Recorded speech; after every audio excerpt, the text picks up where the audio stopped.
మా చిన్నప్పుడైతే పనేం జేస్తాలో కూర్చో అని ఎవరు జెప్పేవాళ్ళు గాదు. పని చెయ్యమని మరింతగా చేపిస్తా ఉండేవాళ్ళు. అక్కడికెళ్ళి అది పట్టురా, ఇక్కడికెళ్ళి ఇది పట్టురా, ఇంట్లో అది జెయ్యి, ఇది జెయ్యి 24 గంటలు పనుండేది. ఈవెన్ కొద్దిగా పెద్దయ్యేటప్పటికి బయట ఏదో ఒకటి నువ్వు షాప్‌లో పని జేస్తావు, ఏం జేస్తావు ఏదో ఒకటి చెయ్యి. ఏంటంటే పని అనేటటువంటిది అలవాటుండాలి. కూర్చొని తిని కూర్చోవడం గాదు అనేటటువంటి సిస్టమ్ ఉండేది. ఇప్పుడు పిల్లలతో పని చేయించడం ఏంటి? వాడు చదువుకోవాలి. లేకపోతే వాళ్ళది ఎట్టా జేయాలా?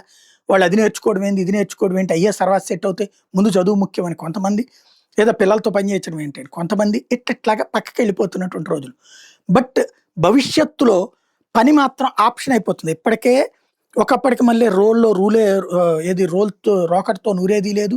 రుబ్బేది లేదు. తిరగలితో తిప్పేది లేదు. ఇవాళ వాషింగ్ మిషన్‌లో అప్పట్లో బట్టలు నుసిమేది. దానికేసి కొట్టేది, బండకేసి కొట్టేది, పిండేది ఇట్లాంటివి గూడా ఏమి లేవు. ఇప్పుడంతా వాషింగ్ మిషన్స్, రెండో పక్కన ఈవెన్ తలంటు పోసుకోవడానికి గూడా ఓపికలు లేక బ్యూటీ పార్లర్‌కెళ్ళి వాళ్ళని తలంటు పోయమంటున్నటువంటి పరిస్థితి. గోళ్ళు బీక్కోవడానికి ఓపిక లేక అదేదో మానిక్యూర్‌లు, పెడిక్యూర్‌లు అని జెప్పి పెట్టుకుంటున్నటువంటి రోజులు. రాబోయేటటువంటి రోజుల్లో ధనవంతులు మాత్రం బ్రతకగలుగుతారు. అది బుర్రలతో వాడే ధనవంతులు మాత్రం బతకగలుగుతారు. ఆర్టిఫిషియల్ ఇంటెలిజెన్స్ అనేది ధనవంతుల చేతిలో మాత్రమే ఉంటుంది. ధనం లేనటువంటి వాడు ఫిజికల్ వర్క్ చేయాలి. ఎంత చదువుకున్నా సరే ప్రయోజనం ఉండదు. ఇది ఎలన్ మాస్క్ చెప్తున్నటువంటిది. పని చెయ్యాలా వద్దా అన్నది ఆప్షన్ పెట్టుకునేటటువంటి రోజులు రాబోతున్నాయి. ఇది పెద్ద సమస్య కాబోతుంది.